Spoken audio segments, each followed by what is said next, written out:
Era el terrorista de Estado número 1. Las agencias de inteligencia estadounidenses lo consideraban el hombre más peligroso del mundo. El 20 de octubre de 2011, el desierto libio fue testigo del brutal y despiadado final de uno de los dictadores más temidos del siglo XXI. Muammar el-Gaddafi, el hombre que gobernó Libia con mano de hierro durante 42 años, fue acorralado y apresado como un animal en un laberinto de muerte y desesperación. Sus días de gloria, cuando se presentaba como el rey de reyes de África, quedaron reducidos a nada en cuestión de horas. Pero su caída no fue un accidente ni una simple revuelta popular. Se trató de una cacería implacable, meticulosamente planeada y ejecutada con precisión quirúrgica. La OTAN, con su poderío aéreo y su inteligencia de vanguardia, puso en marcha la maquinaria de la muerte al cortar todas sus rutas de escape y dejando al tiránico líder atrapado en un país que alguna vez fue su feudo absoluto. Lo que vino después fue una pesadilla de sangre, fuego y traición. En esta nueva entrega de Mundo Bélico, vamos a desentrañar los oscuros detalles que se encuentran en el final de Muammar el-Gaddafi, cómo fue planificada su captura y ejecución, y las fuerzas que se movieron en las sombras para asegurarse de que el dictador jamás volviera a desafiar al mundo. Prepárate para un viaje a lo más profundo de la conspiración, la guerra y la venganza. Muammar Gaddafi, who showed no mercy in his own life, begs for mercy as his is coming to an end. Para comprender la magnitud de su caída, primero es necesario entender quién era Muammar el-Gaddafi. No se trataba simplemente de un dictador más. Era el arquitecto de un régimen cimentado en el miedo, el culto a su personalidad y una brutalidad que parecía no conocer límites. Desde que tomó el poder en 1969, mediante un golpe de estado contra el rey Idris as-Senussi, Libia se convirtió en su feudo personal, una nación donde su voluntad era la única ley. Gaddafi se autoproclamó el guía de la revolución, pero tras ese título rimbombante se escondía un tirano despiadado. Un hombre que gobernaba con puño de hierro, sofocando cualquier atisbo de disidencia con desapariciones forzadas, asesinatos y torturas inimaginables. Su sadismo iba más allá de la represión política. Gaddafi se rodeó de un harén de esclavas sexuales, muchas de ellas apenas adolescentes, secuestradas de sus hogares o incluso arrancadas de las aulas de sus propias escuelas. Cualquier mujer que captara su interés podía convertirse en su prisionera personal, sometida a vejámenes en lujosas habitaciones que en realidad eran mazmorras de oro. Bajo el régimen de Gaddafi, quien se erigía como figura omnipotente, la brutalidad no tenía límites. Aquellas que se resistían o intentaban huir eran sometidas a torturas inimaginables o ejecutadas en el más absoluto secreto, eliminadas como si nunca hubieran existido. Obtenía placer del terrorismo. Uno de sus rasgos de personalidad era que se sentía el gran revolucionario que se alza de la nada por su pueblo. Era un hombre muy ególatra. Tenía más ego que ambición. Pero su crueldad no se limitaba al ámbito privado.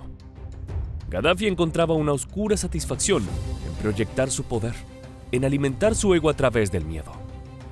No le bastaba con doblegar a sus víctimas en la sombra. Necesitaba que su autoridad fuera incuestionable a plena luz del día. Para ello, su policía secreta operaba como una extensión de su voluntad, silenciando cualquier atisbo de disidencia con una violencia despiadada. La temida Yihad al-Amn al-Qas operaba como una red de terror omnipresente.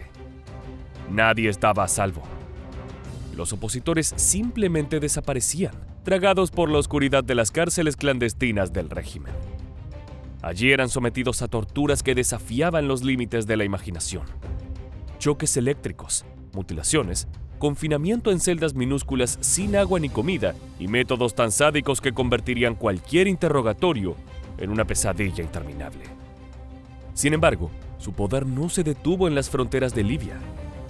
Gaddafi se transformó en el apoyo económico del terrorismo internacional, financiando a grupos extremistas en Oriente Medio, Europa y América Latina. En los años 80, su nombre se convirtió en sinónimo de caos y destrucción. Su mano estaba detrás de atentados como el de la discoteca La Belle en Berlín en 1986.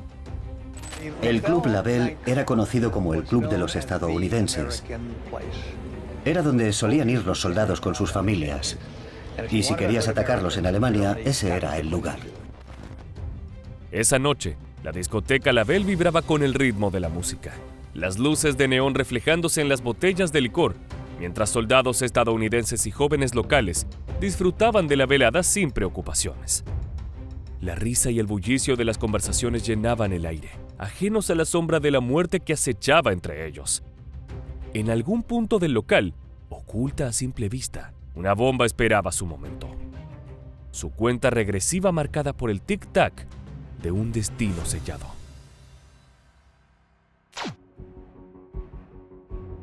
De repente, un destello cegador rompió la penumbra del club, como si un relámpago hubiera caído en el centro del lugar. Una explosión ensordecedora desgarró el aire. Un brutal estruendo que hizo crujir las paredes y arrancó de cuajo la pista de baile. La onda expansiva golpeó con una fuerza devastadora, lanzando cuerpos por los aires como muñecos de trapo. El sonido de cristales estallando y metal retorciéndose se mezcló con los gritos de pánico y agonía. El humo y el polvo lo cubrieron todo en cuestión de segundos, sumiendo la discoteca en una neblina espesa y sofocante. Las luces de colores parpadearon violentamente antes de apagarse por completo, dejando el lugar en una inquietante penumbra, solo interrumpida por el resplandor anaranjado de las llamas que comenzaban a consumir lo que quedaba del mobiliario.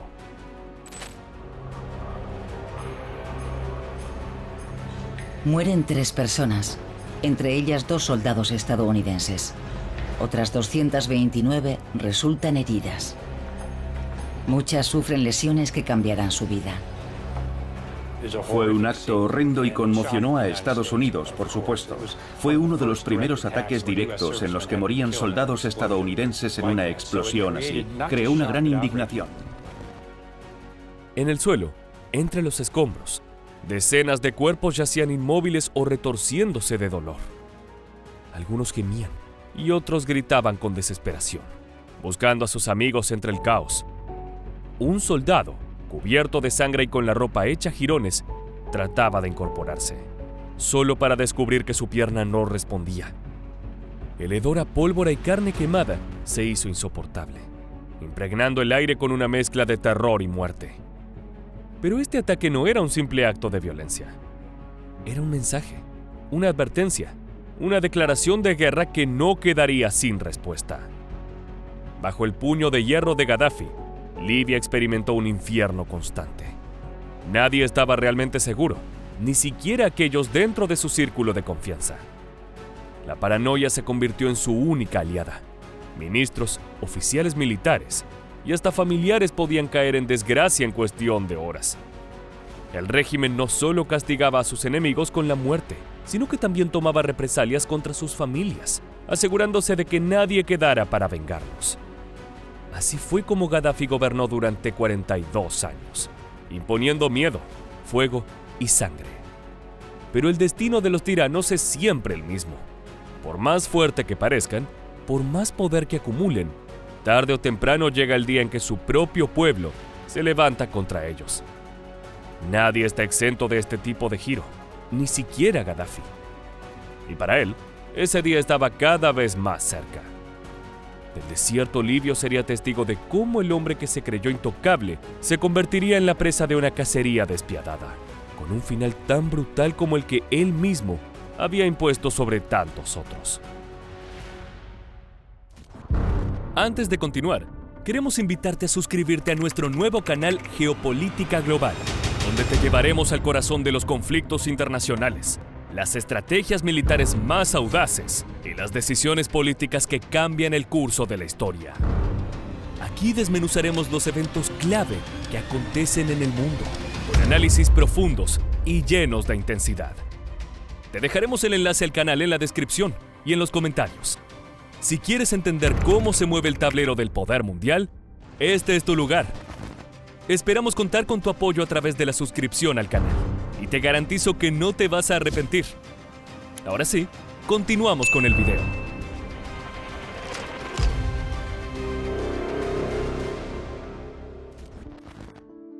En 2011, la primavera árabe se extendió como un reguero de pólvora por el mundo árabe, sacudiendo los cimientos de regímenes que parecían inamovibles. Túnez cayó. Egipto vio la caída de Mubarak y la rebelión se propagó como una tormenta imparable. Libia no fue la excepción.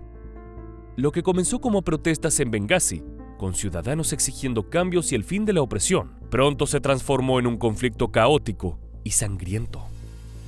Gaddafi, furioso ante el desafío a su autoridad, respondió con su clásica brutalidad. Ordenó a su ejército reprimir sin piedad, enviando francotiradores a disparar contra manifestantes desarmados y desplegando sus temidas brigadas para sofocar la rebelión a cualquier costo. Aviones de combate sobrevolaron las ciudades insurgentes y los bombardeos redujeron barrios enteros a escombros humeantes.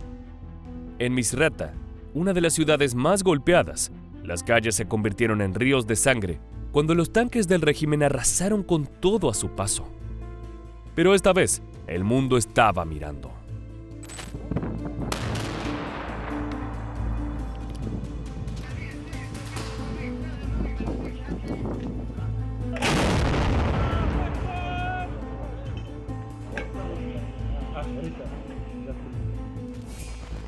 Las imágenes de la masacre en Bengasi dieron la vuelta al mundo. Videos de civiles asesinados, cuerpos calcinados por los bombardeos y gritos de desesperación llegaron a las pantallas de Occidente, generando indignación internacional.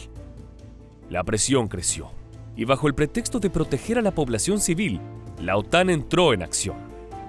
Lo que siguió fue una de las intervenciones militares más decisivas y calculadas de la historia reciente. Respaldada por una resolución de la ONU, la OTAN inició una campaña de bombardeos quirúrgicos contra las fuerzas leales a Gaddafi. Aviones de combate surcaron los cielos libios lanzando ataques precisos contra bases militares, arsenales y centros de comunicación del régimen. Sin embargo, más allá del discurso humanitario, había razones mucho más profundas detrás de la intervención. Libia poseía una de las mayores reservas de petróleo de África, y su ubicación estratégica la convertía en un botín codiciado. Gaddafi, con su discurso desafiante y su acercamiento a China y Rusia, se había convertido en un obstáculo incómodo para las potencias occidentales. No se trataba solo de salvar vidas, sino de reconfigurar el mapa geopolítico de la región. La noche del 24 de abril, un ataque aéreo de la OTAN destrozó la oficina del coronel Muammar Gaddafi en Trípoli. Una coalición internacional intervino en Libia el 19 de marzo conforme a un mandato de Naciones Unidas para terminar con la sangrienta represión a una rebelión que comenzó a mediados de febrero contra el régimen de Gaddafi. Los ataques aéreos no tardaron en inclinar la balanza del conflicto. Mientras los bombardeos de la OTAN debilitaban la infraestructura militar de Gaddafi, los rebeldes aprovechaban cada oportunidad para avanzar. Las tropas del dictador, que alguna vez fueron temidas por su brutalidad, comenzaron a desmoronarse. Deserciones masivas y la falta de suministros hicieron que muchas unidades se rindieran sin luchar. En Trípoli, en la otrora impenetrable fortaleza del régimen, los leales a Gaddafi luchaban en vano por contener el colapso. El asedio se cerraba. La guerra que Gaddafi había prometido ganar se convirtió en su peor pesadilla. Las rutas de escape eran cada vez más escasas. Las traiciones se multiplicaban y la muerte acechaba en cada rincón. Mientras el dictador trataba de aferrarse al poder con discursos incendiarios, transmitidos por radio, en el terreno, la realidad era otra. Sus días estaban contados. Lo que vino después no fue una simple caída, sino una cacería. Gaddafi, el hombre que había gobernado Libia con un puño de hierro por más de 4 décadas, estaba a punto de convertirse en presa. Y su final, como no podía ser de otra manera, sería brutal.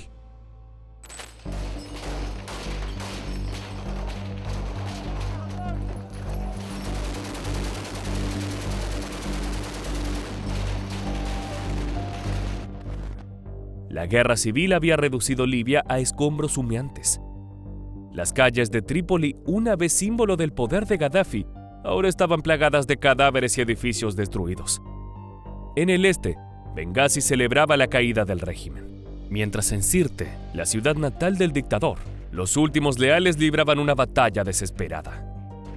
El cerco se cerraba. Gaddafi, acorralado y traicionado, veía cómo su imperio se desmoronaba. Ya no era el temido guía de la revolución, sino un hombre perseguido, agotado y sin escapatoria. El 20 de octubre de 2011, con Trípoli bajo control rebelde y su ejército en ruinas, Gaddafi decidió huir.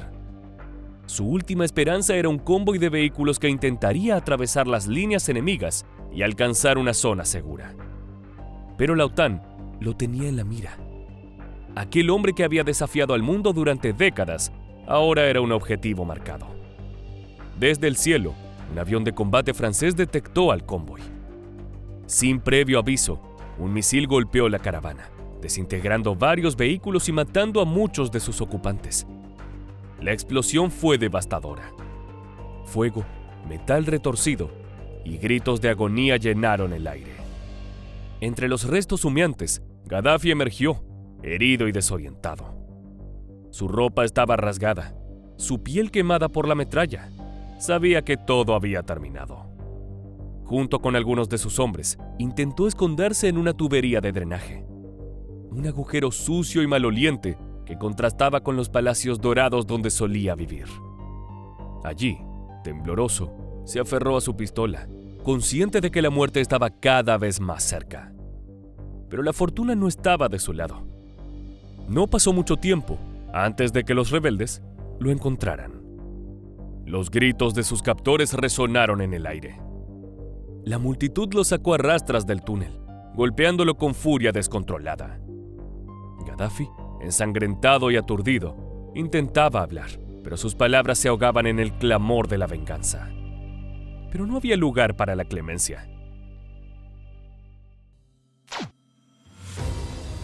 Los golpes llovieron sobre él sin piedad. Lo arrojaron al suelo, lo arrastraron por las calles polvorientas como si fuera un trofeo de guerra. En un instante de brutalidad absoluta, uno de sus captores lo empaló con una bayoneta. Gaddafi gritó de dolor. Su rostro quedó desfigurado por la agonía. La multitud rugió de júbilo. El hombre que había sometido a Libia, con puño de hierro, ahora yacía indefenso, reducido a un despojo humano. Los celulares grabaron cada segundo de su humillación.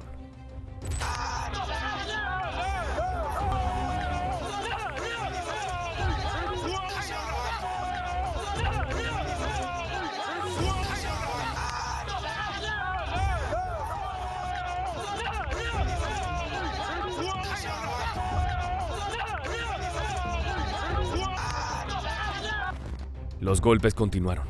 Su rostro estaba irreconocible, cubierto de sangre y polvo. Su uniforme, símbolo de su poder, ahora era un trapo sucio.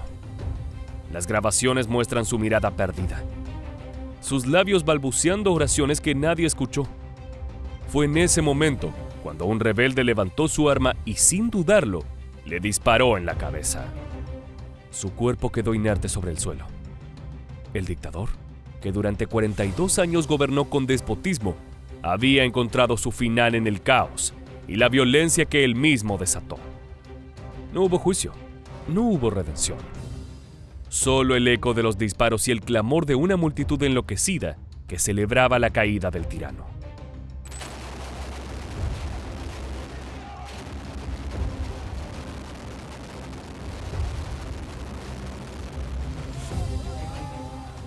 As evening falls, the men come to terms with the fact that after 6 months of fighting, it's the end.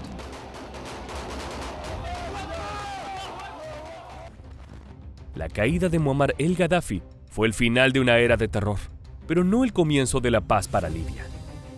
Su muerte fue el resultado de una combinación de rebelión interna e intervención extranjera, donde la OTAN jugó un papel determinante. Más allá de los discursos sobre democracia y derechos humanos, lo que quedó claro fue que los intereses económicos y geopolíticos pesaron más que cualquier idealismo. Y así, En un oscuro desagüe de Sirte, terminó la historia de uno de los dictadores más despiadados del siglo XXI. Pero comenzó un nuevo periodo de incertidumbre y violencia para Libia. For the last 7 months, rebel leaders have said they would not consider this revolution over until all Gaddafi holdouts were vanquished and Gaddafi was caught dead or alive. Well, that's now happened. Tomorrow, Libya celebrates Liberation Day. Así llegamos al final del video. Si quieres conocer más operaciones militares como esta, te invitamos a que te suscribas al canal y actives las notificaciones. Hasta la próxima.